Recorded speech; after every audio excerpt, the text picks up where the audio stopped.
it's all gonna be good. Don't worry about nothing, don't worry about nothing, nothing now. It's all gonna be good.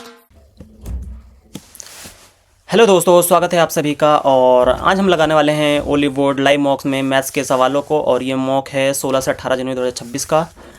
तो चलिए शुरू करते हैं question number 1 की तरफ से। क्वेश्चन नंबर 1 में हमें कह रहा है कि suppose the surface area of A sphere. एक स्फीयर का सरफेस एरिया बोल रहा है कि A1 है और उस स्फीयर को हम मिडल से कट कर रहे हैं दो इक्वल पार्ट्स में।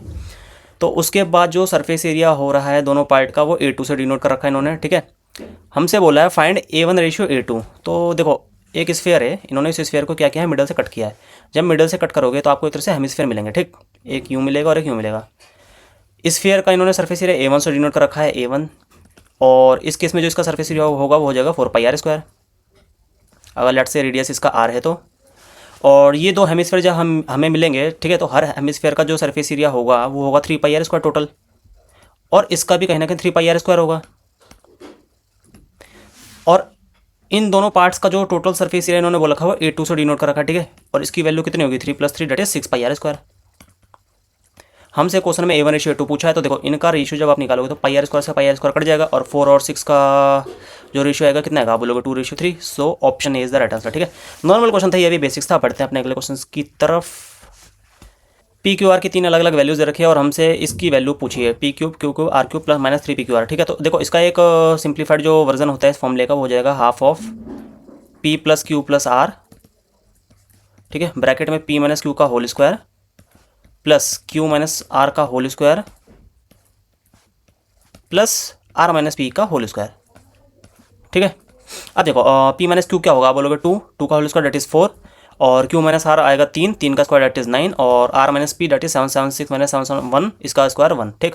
अब 9 4 13 14 को जब इसके डिनोमिनेटर 2 से डिवाइड करोगे तो ऊपर बचेगा 7 और P + Q + R हम कर लेते हैं, ठीक है। यूनिट डिजिट का कॉन्सेप्ट भी नहीं लगा सकते क्योंकि 3 ऑप्शन सेम है। सो दैट्स एक काम करते हैं, हम इसे प्लस ही करते हैं नॉर्मली। तो 9 × 15 7 22 carry forward 2 that is 7 21 2 23 carry forward 2 7 21 2 23। तो ये आ गया 2 3 3 2, ठीक है। अब 7 दूनी 14 कैरी 1 7 21 और 1 दैट इज 22। लास्ट 2 डिजिट 24 आ गए, ठीक है। मुझे फर्दर आगे करने की जरूरत नहीं है क्योंकि एक ही ऑप्शन ऐसा है जिसके लास्ट 2 डिजिट में 24 आ रहा है, ठीक है, दैट इज ऑप्शन सी। और बढ़ते हैं अपने अगले क्वेश्चन की तरफ। ये रहा हमारा अगला क्वेश्चन। सर्कुलर रेस ट्रैक है 1240 मीटर का और A B स्टार्ट कर रहे हैं सेम पॉइंट से सेम टाइम पे अलग अलग स्पीड के साथ। तो हमसे बोला है कि वो पहली बार कम एक दूसरे को मिलेंगे अगर वो अपोजिट डायरेक्शन में रन कर रहे हैं। लेट अस सपोज ये कोई सर्कुलर ट्रैक है, ठीक है। यहाँ पे A है और B सेम पोजीशन पे। A लेट अस सपोज इस डायरेक्शन में जा रहा है और B इस डायरेक्शन में जा रहा है, ठीक है। तो इस केस में क्या होगा, जो ट्रैक की सर्कुलर लेंथ की जो ट्रैक है वो उसका जो है वो कितना है, आप बोलोगे 1240 मीटर।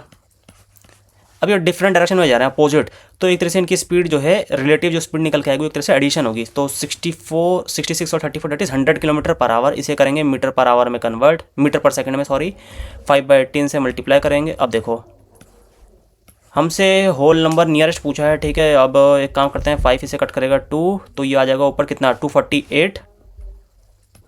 248 इंटू में 18 अपॉन में 100। तो 18 8 जो 144 14 यहाँ पे आ जाएगा 18 4 72 86 8 36 8 44 4464 दैट इज़ 44.64 सेकेंड आपका एक तरह से एग्जैक्ट वैल्यू आएगी। बट कहीं ना कहीं हमसे नियरेस्ट होल नंबर पूछा है तो जो नियरेस्ट होल नंबर होगा कितना होगा, बोलोगे 45, ठीक है। अगर ये सेम डायरेक्शन में जाते हैं तो आपको मालूम है उस केस में जो रिलेटिव स्पीड आएगी उनका एक तरह से डिफरेंस आएगा। उस केस में कितना हो जाएगा, आप बोलोगे 34 और 66 का डिफरेंस दैट इज 32, ठीक है। बढ़ते हैं अपने अगले क्वेश्चन की तरफ। ये हमारा अगला क्वेश्चन। और एक ट्रायंगल PQR है, एस पॉइंट है QR पे, ठीक है। PQR एस पॉइंट है QR पे, QS SR, ठीक है। तो एक तरह से ये हो गया मिड पॉइंट। PS की लेंथ है 18। अच्छा, तो PS कहीं ना कहीं मीडियन हो गई हमारी, ठीक है। याद रखना ये जो PS है एक तरह से वो मीडियन हो गई। हमसे बोला find the length of TS। T कहाँ है, अच्छा T सेंट्रोइड है, ओके। सो TS यार TS कितना हो जाएगा, 1/3 हो जाएगा ये तो, क्योंकि हमें मालूम है जो मीडियन होता है, देखो ना ये सेंट्रोइड दे रखा है T, और जो मीडियन होता है वो सेंट्रोइड को कितना करता है, आप बोलोगे 2:1 में डिवाइड। मीडियन सेंट्रोइड को सॉरी सेंट्रोइड जो है वो मीडियन को डिवाइड करता है 2:1 में। सेंट्रोइड डिवाइड करता है मीडियन को। तो T हमारा अगर सेंट्रोइड है तो इस PS वाली लेंथ को 2:1 में डिवाइड करेगा। कहने का मतलब ऊपर की जो लेंथ है वो 2 आएगी और नीचे की लेंथ 1 आएगी। तो TS की वैल्यू पूछिए, TS की कितनी आ जाएगी, आप बोलोगे 1/3 हो जाएगी। 1/3 of 18 that is 6। So option C is the right answer. ये भी एक तरह से नॉर्मल क्वेश्चन था, ऐसा कोई डिफिकल्टी नहीं थी। बढ़ते अपने अगले क्वेश्चन की तरफ। बोला है कौन सी, अच्छा which of the following line has the slope of -2। तो देखो स्लोप फॉर्म ऑफ लाइन क्या होती है, आप बोलोगे y is equal to mx plus c, जिसमें m जो होता है वो एक तरह से स्लोप होता है हमें।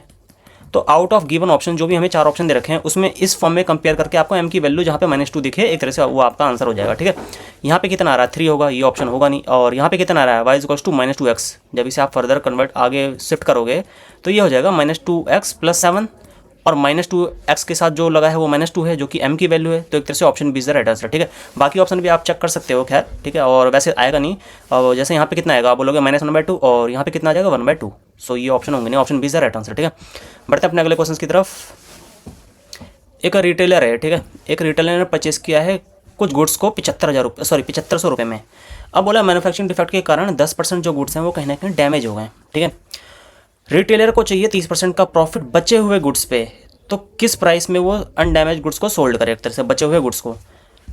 देखो हमसे क्वेश्चन में बोला है कि बचे हुए गुड्स पे उसे 30% का प्रॉफिट चाहिए, तो कितने प्राइस पे बेचे। तो मैं कह रहा हूँ let's suppose 7500 rupees initial value थी। अब इसमें से 10% डैमेज हो गया तो बचा कितना, आप बोलोगे 9/10।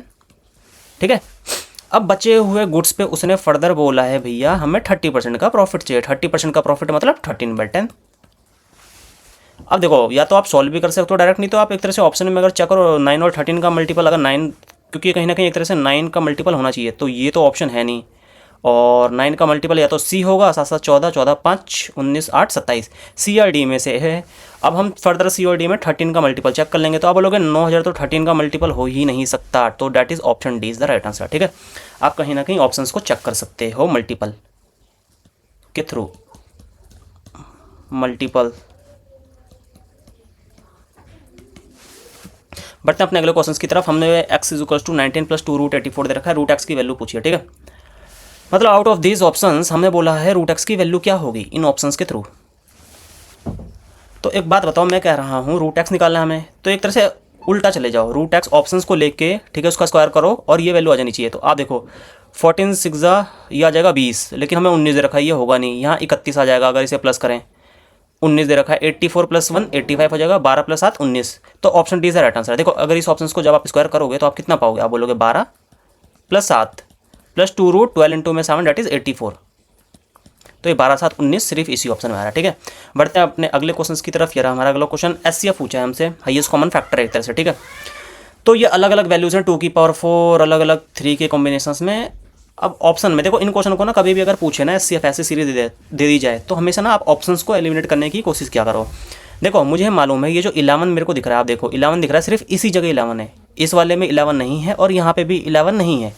तो 11 अगर एक ही टर्म्स के साथ है तो 11 कभी एचसीएफ हो ही नहीं सकता। तो वहाँ से कहीं ना कहीं जो आपका ऑप्शन ए और ऑप्शन डी है वो एलिमिनेट हो जाते हैं। ठीक है, अब आप ऐसे नंबर को उठा लो जो अलग अलग पावर है। एक तो 2 की पावर 2 है, 2 की पावर 3। अब मैं अगर 2 की पावर को सिर्फ अगर कंसिडर करूँ तो यहाँ पे 2 की पावर 4 है, यहाँ 2 की पावर 3 है और यहाँ 2 की पावर 3 है। तो 2 की पावर 3 ही मेरा एक तरह से एचसीएफ होगा। कहने का मतलब 2 की पावर 3 उस एचसीएफ के अंदर होना ही चाहिए। तो 2 की पावर 2 तो इससे कम नहीं चलेगा। तो दैट्स ऑप्शन बी जो है हमारा वो राइट आंसर है। ठीक है, आपको इससे कुछ भी वो नहीं करना, एक तरह से ऑप्शन को एलिमिनेट करके इन क्वेश्चनों को ऐसे करना है। ठीक है, बढ़ते अपने अगले क्वेश्चन की तरफ। ये रहा हमारा अगला क्वेश्चन।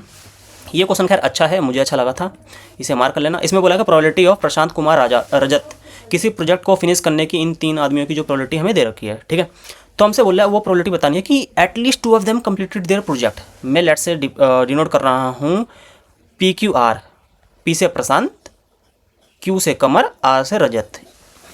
अब कह रहा है कि एटलीस्ट 2 लोग प्रोजेक्ट को कंप्लीट करेंगे। यार एटलीस्ट 2 का मतलब क्या है? एटलीस्ट 2 का मतलब है कि कम से कम 2 तो करें ही। मैं लेटर सपोज कह रहा हूँ कि पहले में P और Q ने किया प्रोजेक्ट को और R ने नहीं किया। दूसरी कंडीशन क्या बनेगी? आप बोलोगे दूसरी कंडीशन P ने करा, Q ने नहीं करा, R ने करा। अगली कंडीशन क्या बनेगी? आप बोलोगे P ने नहीं किया, Q ने किया, R ने किया। ठीक है, टोटल यही कॉम्बिनेशन बैठ रहे हैं। अब एक कॉम्बिनेशन और बैठेगा क्योंकि हमसे बोला what is the probability that at least 2 of them, सिर्फ कम से कम 2 होना चाहिए, तो 3 भी तो हो सकते हैं। कहने का मतलब PQR तीनों ने कर दिया, PQR तीनों ने कर दिया। अब देखो इसी पे हमें बस इसका कुछ नहीं करना। PQR, P की कितने हैं सॉल्व करने की? आप बोलोगे 1/2। Q की कितनी है? आप बोलोगे 1/3।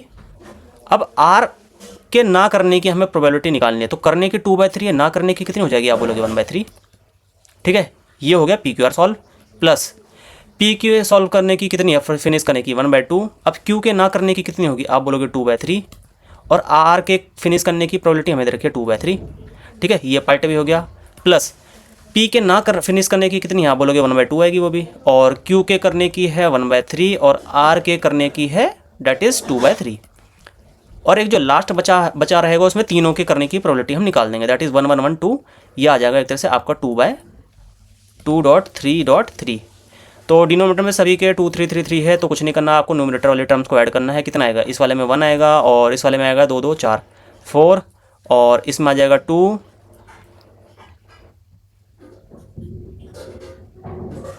और ये बचेगा एक और 2 यहाँ पे। ठीक है, और डिनोमिनेटर में एक तरह से 18 है, तो कितना आएगा 4 2 6 2 8 9 9/18, डेट इज़ ये आ जाएगा आपका 1/2। सो जो at least 2 of them complete their project की जो प्रोबेबिलिटी आएगी वो 1/2 आएगी। अब देखो इस क्वेश्चन के थ्रू मैं आपको एक और चीज़ बताना चाहता हूँ। ठीक है, अगर मैं कह रहा हूँ लेट अस सपोज इस क्वेश्चन में दिया होता ना कि exactly 2 of them completed there project, ठीक है, एटलीस्ट 2 वाले में तो हो गया, क्योंकि 2 तो कम से कम चाहिए भाई मुझे, चाहे 2 से ज़्यादा भी कर लो उससे कोई दिक्कत नहीं, बट 2 चाहिए ही चाहिए। तो ये वाली 3 कंडीशंस बन गई जिसे मैं ग्रीन से मार्क कर रहा हूँ। इसमें तो एग्जैक्टली 2 हैं, और एक कंडीशन बनेगी जिसमें 3 भी इंक्लूडेड है, ये वाली PQR। अब अगर हमें क्वेश्चन में दिया होता ना कि exactly 2 of them completed there project, तो सिर्फ आपको यहाँ से ये वाला पोर्शन बस करवाना था, ये जो मैं रेड से मार्क कर रहा हूँ यहाँ से यहाँ, इसमें वो आ रहे हैं सिर्फ एग्जैक्टली 2। ठीक है, और अगर क्वेश्चन में दे दिया कि एग्जैक्टली 3 ऑफ देम, तो उस केस में ये बन जाता कि 3 के तीनों कर रहे हैं। ठीक है, और ये अच्छा क्वेश्चन था खैर। ठीक है, इसे मैं स्टार मार्क कर रहा हूँ। अभी तक मेरे को इस मॉक का यही क्वेश्चन अच्छा लगा। बढ़ते हैं अपने अगले क्वेश्चन की तरफ। कह रहा कि इसके फोर्थ प्रोपोर्शन में क्या ऐड करें कि 100 आ जाए। ठीक है, तो सबसे पहले फोर्थ प्रोपोर्शन निकाल लेते हैं। आप बोलोगे फोर्थ प्रोपोर्शन निकालने के लिए लेट सपोज कितना होगा, 13 को 55 से मल्टीप्लाई करके 11 से डिवाइड कर देता हूँ। देखो फोर्थ प्रोपोर्शन कैसे निकालते हैं, आप बोलोगे 11 13 और 55 एक्स हमारा फोर्थ प्रोपोर्शन है, तो यहाँ से आ जाएगा 5, ये आ जाएगा एक्स की वैल्यू 65। तो 65 कहीं ना कहीं हमारा फोर्थ प्रोपोर्शन आ गया। अब बोला इसमें क्या जोड़ें कि हमारा 100 आ जाए, तो आप बोलोगे 35 जोड़ना है। ठीक है, दैट इज ऑप्शन डी। तो ये भी एक तरह से बेसिक क्वेश्चन था यार। खैर मेंस के लेवल के हिसाब से तो देखा जाए तो बहुत ही बेकार क्वेश्चन। एक आदमी 30% का प्रॉफिट अर्न कर रहा है। ठीक है, 30% का प्रॉफिट अर्न कर रहा है, बट इसका मतलब क्या है, आप बोलोगे लेट अस सपोज CP 100 था और SP कितना था, SP था आपका 130। अब हमसे क्वेश्चन में बोला है कि if he sells the phone at 3 times of selling price, अगर इसका 3 गुना में बेचे, 3 गुना का मतलब क्या है, आप बोलोगे 390। ठीक है, 100 से कोई चीज़ 390, तो अब प्रॉफिट क्या होगा, तो यार आपको साफ दिख रहा है 100 से कोई चीज़ 390 हो गई, तो प्रॉफिट परसेंटेज कितना होगा, सेलिंग प्राइस 390 है, तो जो प्रॉफिट हो रहा है वो 290 रुपये का हो रहा है हमें आउट ऑफ 100, जो कि कितना परसेंटेज होता है डेट इज़ 290%। यार ये भी कहीं ना कहीं बहुत ज़्यादा बेसिक क्वेश्चन पूछे हैं इस बार ओनली में, मज़ा नहीं आ रहा खैर, बट कोई नहीं, देख लेते हैं क्वेश्चन के इनके भी आगे, क्या पता कुछ अच्छे क्वेश्चन आए। A और B ने बिजनेस स्टार्ट किया है इन्वेस्टिंग। ठीक है, 4564 रुपये इन्वेस्ट किए हैं, और साल के अंत में जो उन्हें प्रॉफिट रिसीव हुआ है वो 10028 हुआ है। हमसे पूछा है B का शेयर कितना होगा, तो B का शेयर देखो जो प्रॉफिट होता है वो कितना होता है, आप बोलोगे इन्वेस्टमेंट इनटू में टाइम के दोनों केस में सेम है, तो इन्वेस्टमेंट का ही रेशियो प्रॉफिट का हो जाएगा। आप बोलोगे लेट्स से कि A और B है। ठीक है, 4500 और 6400 ये इनका रेशियो है एक तरह से, तो ये 0 से 0 कट जाएगा, तो 45:64 है। तो मैं ये कह रहा हूँ कहीं ना कहीं क्या आएगा, आप बोलोगे 100, टोटल अमाउंट कितना है 10028 इनटू में 64 अपॉन में इन दोनों का रेशियो का प्लस कितना हो जाएगा, आप बोलोगे डेट इज़ 6 4 10 109। ठीक है, 109 मैं कह रहा हूँ ये जो टर्म्स है 100 है, तो 109 से कम है, तो कहीं ना कहीं 100 के पार तो हो जाएगा, नहीं तो 64 से ऊपर वाला तो आंसर होगा नहीं मेरा। और यहाँ पे 8 है। ठीक है, इतना मेरे को पता है 90 अबव पे जाएगा, और 8 है तो 9। अब देखो 9 में मैं क्या मल्टीप्लाई करूँ कि आखिरी में 8 हो जाए, दैट इज़ 2 ही मल्टीप्लाई कर सकता हूँ। तो उसके हिसाब से जो चीज़ें मुझे पता चल रही है 109 इसे कहीं ना कहीं 92 टाइम्स में कट करेगा, क्योंकि अगर ये इसे देखो 100 अगर मैं करता तो कहीं ना कहीं ये चीज़ 109 से स्टार्ट होती है, 109 कुछ भी होती है। ठीक है, 109, तो ये 100 से कम में आएगा पहली बात, तो कहीं ना कहीं 9 टाइम्स में जाएगा। और दूसरी मेरे को दिख रहा है लास्ट में ये 8 है, तो मैं कह रहा हूँ 9 को मैं किससे मल्टीप्लाई करूँ कि 8 आएगा, आप बोलोगे 9 को 2 ही से मल्टीप्लाई होता है, तो 109 कहीं ना कहीं से 92 में कट करेगा। ठीक है, ये होता है निकालने का तरीका। अब देखो ऑप्शंस में अगर देखोगे तो 000 आ रहा है 3 जगह। ठीक है, और 2 का 4 से मल्टीप्लाई करेंगे तो यूनिट 8 आना चाहिए, दैट इज़ ऑप्शन बी, और कोई ऑप्शन है नहीं। ठीक है। नहीं तो आपने देखो आप ना डायरेक्टली भी चेक कर सकते थे शुरू में ही कि मुझे दिख रहा है यार यहाँ डिनोमिनेटर में 109 है, न्यूमरेटर में कहीं पे भी ना 5 है ना 2 है, ठीक है। और किसी भी कंडीशन में 109 10028 को कट नहीं कर सकता इस तरीके से कि ऊपर 5 कुछ मिल जाए, कहने का मतलब 5 नहीं मिलेगा, ठीक है, क्योंकि लास्ट में इसके 8 है और यहाँ पे 9 है। 5 मिलने के लिए ऊपर भी कहीं ना कहीं 5 होना चाहिए था। लाइक अगर फॉर एग्जांपल कुछ भी होता लास्ट में मतलब 5 होना चाहिए था तभी होता, और वो 5 मिलके कहीं ना कहीं जब 4 से मल्टीप्लाई होता तो 20 एक तरह से लास्ट में 0 दे देता, और 0 हमारे 3 ऑप्शन में है, सिर्फ एक ऐसा ऑप्शन है जिसमें 0 नहीं है, तो उस तरीके से भी आप इस क्वेश्चन को लगा सकते थे, ठीक है। ये होता है कि आप एग्जाम में मतलब कहीं ना कहीं कैलकुलेशन से बचने के लिए कुछ आउट ऑफ द बॉक्स जाके सोचते हो, जिसकी वजह से आपका आंसर एक तरह से जल्दी आता है। खैर बढ़ते हैं अपने अगले क्वेश्चन की तरफ। ये रहा हमारा अगला क्वेश्चन। हमसे बोला है कि की किस वैल्यू के लिए नो सॉल्यूशन होना चाहिए। देखो यार मैं मतलब अपनी पहली वीडियोस में ये कई बार आ चुका है। नो सॉल्यूशन कब होता है? जब आप बोलोगे पैरेलल लाइन होगी, ठीक है, सिस्टम ऑफ इक्वेशंस की कहीं ना कहीं पैरेलल लाइन। और पैरेलल लाइन के केस में क्या होता है? आप बोलोगे एक्स के जो साथ होते हैं कोफिशिएंट्स, ठीक है, x1 बाय x2 वो बराबर होते हैं y के कोफिशिएंट्स के साथ जो होते हैं y1 y2, और नॉट इक्वल टू मतलब जो भी बचा होता है कॉन्स्टेंट टर्म या यूँ कह लो जो भी, ठीक है। हमें यहाँ पे देखना है 7 x के साथ है, यहाँ x के साथ है 28, 7/28 इज इक्वल्स टू y के साथ है 4 और यहाँ पे y के साथ है k। तो यहाँ से क्या आएगा? 7 4 जा 16, डेट इज k की जो वैल्यू आ जाएगी वो 16 आएगी, ठीक है। ये भी एक तरह से बेसिक क्वेश्चन था। खैर बढ़ते हैं अपने अगले क्वेश्चन की तरफ। Evaluate 28 cos cube π/3। π/3 का मतलब क्या होता है? 60 आप बोलोगे, ठीक है। π/3 जो होता है वो cos 60 होता है, और cos 60 की वैल्यू कितनी होगी? आप बोलोगे 1/2, तो 1/2 का क्यूब दैट इज 8 माइनस 21 1/2, यहाँ पे आ जाएगा 2। यहाँ मैं कट करूँगा तो कितना आएगा? आप बोलोगे कितना आएगा? 4 से मैं कट करूँ तो आ जाएगा यहाँ पे 7/2 माइनस 21/2, तो साथ में से 21 गया, माइनस 14/2 दैट इज -7, ठीक है। खैर इस क्वेश्चन को आपने नॉर्मली किया तो भी निकल गया, नहीं तो अगर देखो इस क्वेश्चन में तो ऐसा डिफिकल्टी नहीं थी। अगर आप ऑब्जर्व करोगे ना, जैसे यहाँ पे मेरे को एक ऑब्जर्वेशन दिख रही है, मेरे को एक चीज़ मालूम है, जो cos 3 थीटा होता है ना, cos 3 थीटा बराबर होता है 4 cos cube theta minus 3 cos theta, ठीक है। ये होता है आइडेंटिटी बेस। तो यहाँ से अगर मैं 7 कॉमन ले लूँ तो मुझे दिख रहा है ये बचेगा 4 cos क्यूब 60 माइनस 3 cos 60, और ये वैल्यू किसके बराबर हो जाएगी? cos 3 थीटा के, तो थीटा 60 है, 3 थीटा हो जाएगा cos 180, तो 7 इंटू में cos 180। एक तरह से आप डायरेक्टली यहाँ से cos 180 पे पहुँच सकते थे, जैसे कहने का मतलब 28 आपने 7 कॉमन लिया, 4 cos cube theta minus 3 cos theta, तो cos 180 पे पहुँचते हैं। और cos 180 वैल्यू कितनी होती है? आप बोलोगे ये cos 180 सेकंड थर्ड में लाई करता है, जो कि -1 होगी, तो 7 इंटू में -1 दैट इज़ -7, ठीक है। खैर उससे कोई फर्क नहीं पड़ता, अगर आप बेसिक से करते हैं वैल्यू सब्स्टिट्यूट करके तो भी इस क्वेश्चन में ऐसा कोई डिफिकल्टी नहीं है, ठीक है। बढ़ते हैं अपने अगले क्वेश्चन की तरफ। ये बोला है किससे डिविजिबल होगा? यार एक बात बताओ, मैं कह रहा हूँ चलो कोई नहीं, एक बार कॉमन ले लेते हैं, 3 की पावर 45 कॉमन लेते हैं, ठीक है। 3 की पावर 5 जैसे कॉमन लिया तो यहाँ बचेगा 1 प्लस 46 में 3 की पावर 45 निकालोगे बचेगा 3, 47 में बचेगा 3 की पावर 2, यहाँ बचेगा 3 की पावर 3, और यहाँ बचेगा 3 की पावर 4, ठीक है। 3 की पावर 4 डेट इज़ 81, ये हो जाएगा 27, ये हो जाएगा 9। अब देखो 81 और 9 90, और 27 3 30, 90 30 120, और एक ये 121, तो ये जो टर्म बचेगी 121, तो 3 की पावर 45 इंटू में 121। अब हमसे बोला है किससे डिविजिबल होगा, तो जो भी नंबर होगा वो डिविजिबल होगा इन्हीं के कहीं ना कहीं फैक्टर्स में, वो चीज़ कहीं ना कहीं छुपी होगी। तो 18 में देखो 3 की पावर 2 तो है, कहीं ना कहीं 9, लेकिन यहाँ पे 2 भी आ रहा है, बट हमारे यहाँ पे किसी भी तरीके से 2 नहीं आ रहा, तो 18 होगा नहीं, और 16 भी नहीं हो सकता क्योंकि 16 में 2 आ रहा है, बट हमारे कहीं ना कहीं जो क्वेश्चंस में दे रखा है वहाँ पे 2 कोई भी मल्टीपल के तौर पे नहीं है, और 5 भी नहीं है 15, तो only option C is the right answer, ठीक है, क्योंकि 121 कहीं ना कहीं 11 का मल्टीपल है। बढ़ते अपने अगले क्वेश्चन की तरफ। एक आदमी उसने 3 पार्ट अपने मनी का अपनी बेटी को दिया और 5 पार्ट एक तरह से बचा हुआ जो 5 पार्ट है अपने बेटे को दिया, तो what percentage of money do his daughter और सन रिसीव? यार सिंपल सी बात है, टोटल 8 पार्ट की बात कर रहा है, ठीक है, जिसमें से 3 पार्ट बेटी को दिया है। तो एक बात बताओ 1/8 कितना होगा? आप बोलोगे 12.5% होता है 1/8, 3 पार्ट दिया तो 37.5% तो डॉटर को हो गया, बाकी 62.5% डेट इज लड़के को। सो ये भी एक तरह से नॉर्मल क्वेश्चन था, पता नहीं इस बार ओली वालों ने क्या सोच के ये पेपर बना दिया, तो प्रीलिम्स के लेवल का भी नहीं है क्वेश्चन। खैर हमसे बोला अप्रॉक्सीमेट स्टैंडर्ड डेविएशन पूछा है, ठीक है। तो सबसे पहले हम क्या करेंगे, देखो स्टैंडर्ड डेविएशन क्या होता है, जो स्टैंडर्ड डेविएशन निकालना पड़ेगा उसके लिए हम सबसे पहले वेरिएंस निकाल के उसका अंडर रूट कर देंगे, ठीक है। वेरिएंस निकाल के उसका अंडर रूट कर देंगे। अब वेरिएंस कैसे निकालते हैं, आप बोलोगे जो वेरिएंस होता है वो एवरेज स्क्वायर डिफरेंस होता है नंबर का उसके मीन से। तो अगर सबसे पहले इसका मीन निकालें तो मीन कितना आएगा, आप बोलोगे 4 3 7 8 8 6 14 15 16 160 ये हो गया, और 6 3 9 10 4 14 5 19 1 20 5 4 9 20, ठीक है, तो 180 हो गया। 180 और टर्म्स कितनी है, आप बोलोगे 1 2 3 4 5 से डिवाइड करेंगे 36 आ गया हमारा मीन। अब इस मीन से ना स्क्वायर डिफरेंस निकालना है हमें। 21 का डिफरेंस 36 से कितना है, आप बोलोगे 15, 15 का स्क्वायर 225, ठीक। 67 का डिफरेंस कितना है, 31, 31 का स्क्वायर डेट इज़ 961। 13 36 से कितना काम है, 23, 23 का स्क्वायर डेट इज़ 529।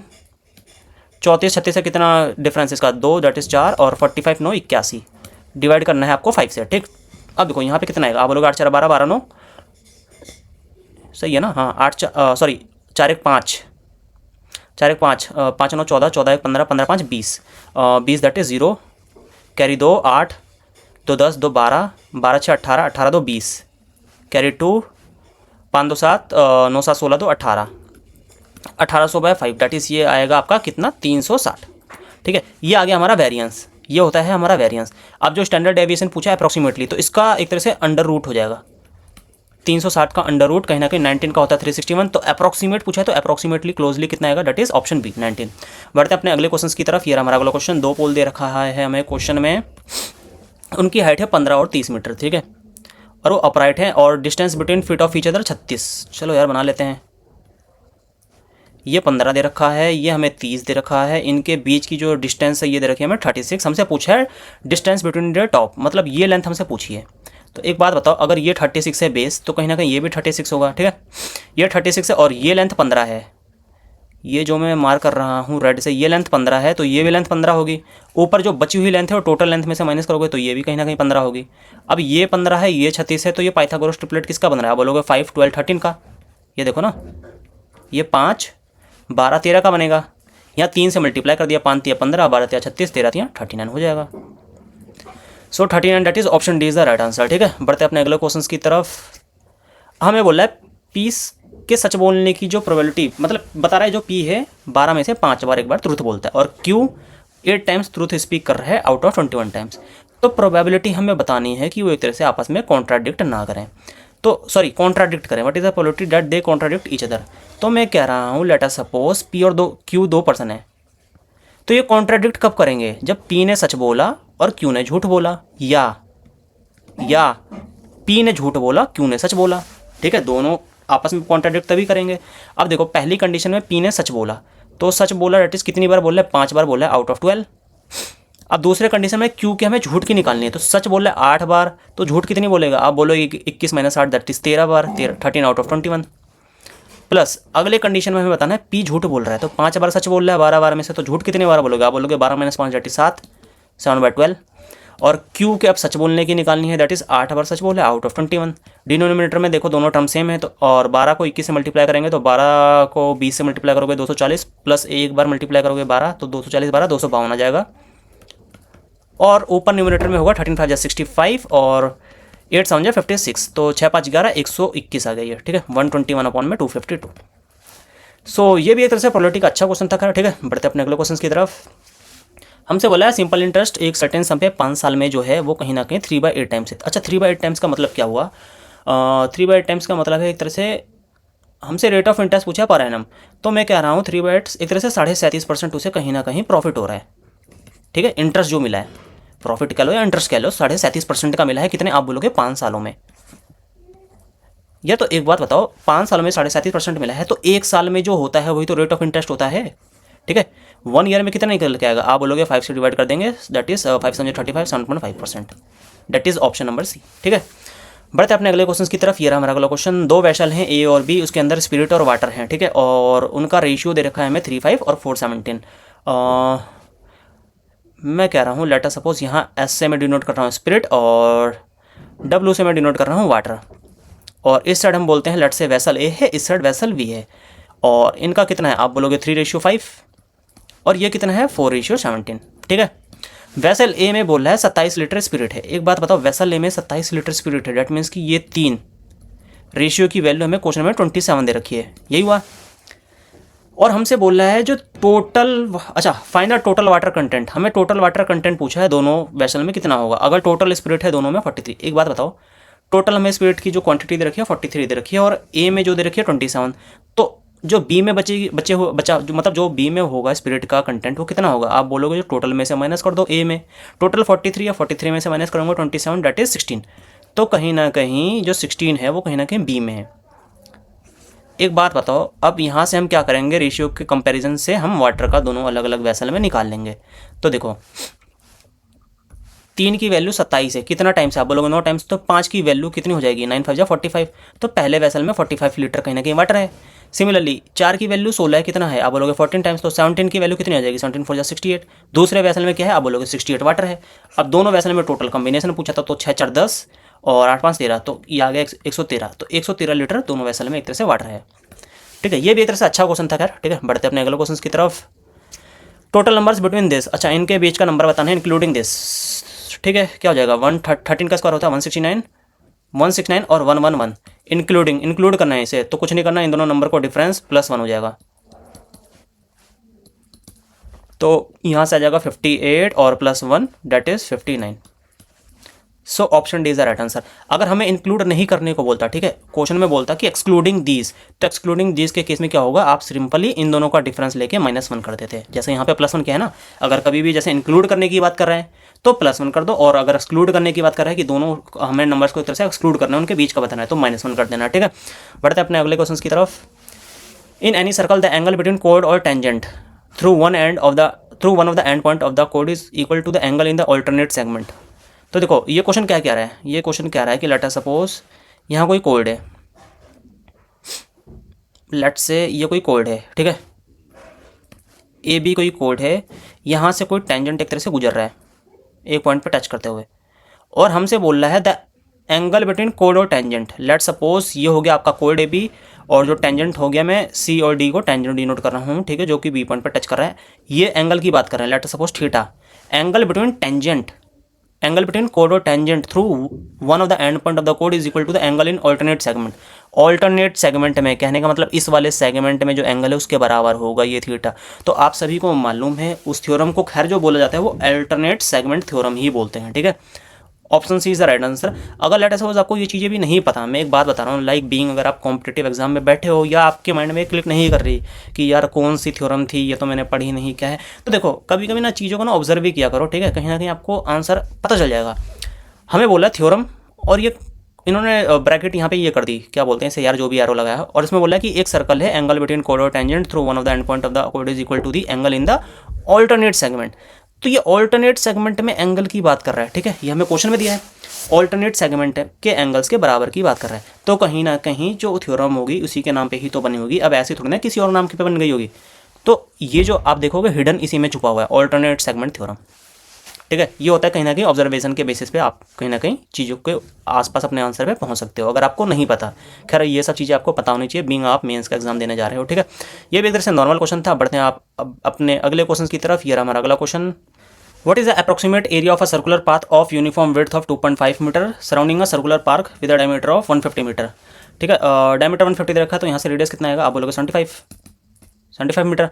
हमसे बोला एक तरह से एरिया ऑफ पाथ पूछा है, कहने का मतलब एक सर्कल है। ठीक है, अरे यार सॉरी, फिगर सही नहीं बन रही, फिगर बन जाए यार। एक सर्कल है, उस सर्कल के बाहर पाथ है। ठीक है, इस सर्कल का जो रेडियस है वो 75 है, और पाथ है वो 2.5 मीटर की लेंथ का है। ठीक है, तो कहने की जो बाहर वाले सर्कल का है जो रेडियस हो कितना हो जाएगा? आप बोलोगे 77.5, और हमसे इस पाथ का एक तरह से एरिया पूछा है। ये जो मैं ग्रीन से मार्क कर रहा हूँ ना, इस पाथ का एरिया पूछा है। तो इस पाथ का एरिया कैसे निकालोगे? आप बोलोगे जो बाहर वाले सर्कल का एरिया है, अगर मैं उसे अंदर वाले सर्कल के एरिया से माइनस कर दूँ, तो आप बोलोगे ये जो मैंने मार्क रखा है ग्रीन वाला पोर्शन, उसका एरिया मिल जाएगा, जो कि हमसे क्वेश्चन में पूछा है। तो कैसे होगा? आप बोलोगे 22/7 πr², 22/7 77.5 का होल स्क्वायर माइनस 75 का होल स्क्वायर। ठीक है, यहाँ से कितना हो जाएगा? अगर मैं 22/7 एक बार प्लस कर देते हैं, एक बार माइनस, तो ये हो जाएगा दैट इज़ 152.5। ठीक है, ये हो जाएगा 152.5, और ये हो जाएगा दैट इज़ 2.5। डेसिमल दोनों हटा के नीचे मैंने कर दिया 100। ठीक है, अब एक बात बताओ, मैं कह रहा हूँ मेरे ऑप्शन भी कहीं ना कहीं दूर ही दूर हैं। ठीक है, ऑप्शन से लेके मैं कर सकता हूँ 7 2 14, 25 को मल्टीप्लाई करोगे 22 से कितना आएगा? आप बोलोगे 550, और 7 को जब मैंने इसे कट किया तो 7 2 14, और 1 2 7 7, और ये हो जाएगा 7 8 जा 56, 21.8 रफली अराउंड आएगा। ठीक है, तो मैं इसे कहीं ना कहीं 22 के आसपास ले जाता हूँ। अगर मैं इसे 22 के आसपास लेके जाऊँगा तो मेरा आंसर एक तरह से ज़्यादा आएगा ओरिजिनल आंसर से। तो जो मेरा आंसर होगा कहीं ना कहीं, जो मेरा एग्जैक्ट आंसर आएगा इसे 22 लेने पर, उससे कम आएगा। तो देखो 22 इंटू में 550 आप कैसे सॉल्व करोगे, डिवाइडेड बाई 100 भी लेना है खैर मुझे। ठीक है, 22 दैट इज़ 55, 1100 और 1210, तो ये आ जाएगा 1210। ठीक है, 1210 ही हुआ ना, 25 दूना 50, हाँ ठीक है, क्योंकि 55 को 2 टाइम से मल्टीप्लाई करोगे तो ये आ जाएगा 110 और फर्दर 55 10, तो डैट इज़ 1210। 121, मेरा 10 कहाँ गायब हो रहा है यार, मेरा 10 कहीं ना कहीं गायब हो रहा है। खैर मुझे आंसर तो पता चल गया 1200 ही है, बट 10 कहाँ गायब हो रहा है यार, क्योंकि नीचे 100 भी ले रखा है ना मैंने, और उस 100 को कहीं ना कहीं कंपनसेट 2 0 तो करने ही पड़ेंगे कहीं ना कहीं। 22 को देखो 25 से मल्टीप्लाई किया तो मेरा 550 ही आएगा। ठीक है, अच्छा यार सॉरी, ये मैंने 21.8 ले लिया, सॉरी 21.8 नहीं, ये 220, हाँ ये मैंने क्योंकि डेसिमल को हटा दिया था ना पहले ही, तो यहाँ पे 8.8 नहीं होगा, ये 218 है, तो 220 हो गया एक तरह से। ठीक है, अप्रॉक्सीमेटली। तो अब देखो, अब यहाँ पे 2 0 आ जाएगी एक्स्ट्रा, और ये नीचे वाले 100 को एक तरह से जो हमने 2 0 इनिशियली डेसिमल से हटाई थी वो हट जाएगी। तो यहाँ से 1200 एक तरह से 10 आ गया, बट ये मेरा कहीं ना कहीं हल्का सा ज़्यादा आया मेरे एक्चुअल आंसर से। रीज़न बिंग दैट मैंने 218 को कहीं ना कहीं 220 पे कंप्यूट कराया इजी वैल्यू के लिए। तो जो हमारा ऑप्शन है एक तरह से वो राइट आंसर हो जाएगा। ठीक है, बढ़ते अपने अगले क्वेश्चन की तरफ। ये हमारा अगला क्वेश्चन, स्टैंडर्ड डेविएशन पूछा है, सॉरी दे रखा है हमें एचडी, वेरिएंस पूछा है। तो वेरिएंस क्या होता है आप बोलोगे, स्टैंडर्ड डेविएशन का होल स्क्वायर, जो वेरिएंस होता है। ठीक है, वेरिएंस वो होता है आपका स्टैंडर्ड डेविएशन का स्क्वायर।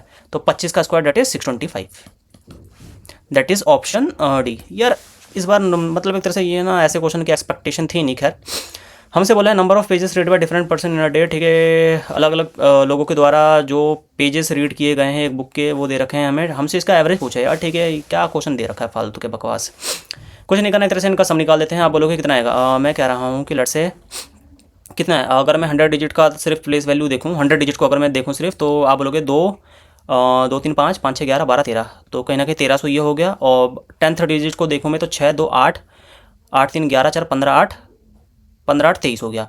तो 23 का मतलब एक तरह से 230 ये हो गया। प्लस अब यूनिट डिजिट को देखो तो 5 2 7 4 11 11 5 16 9 25, कितना आएगा आप बोलोगे 5 3 2 5, और ये आ जाएगा 13 2 15 1555। इसे डिवाइड कर देंगे 5 लोगों से तो आ जाएगा हमारा एवरेज कितना आएगा 311 311, दैट इज़ ऑप्शन सी।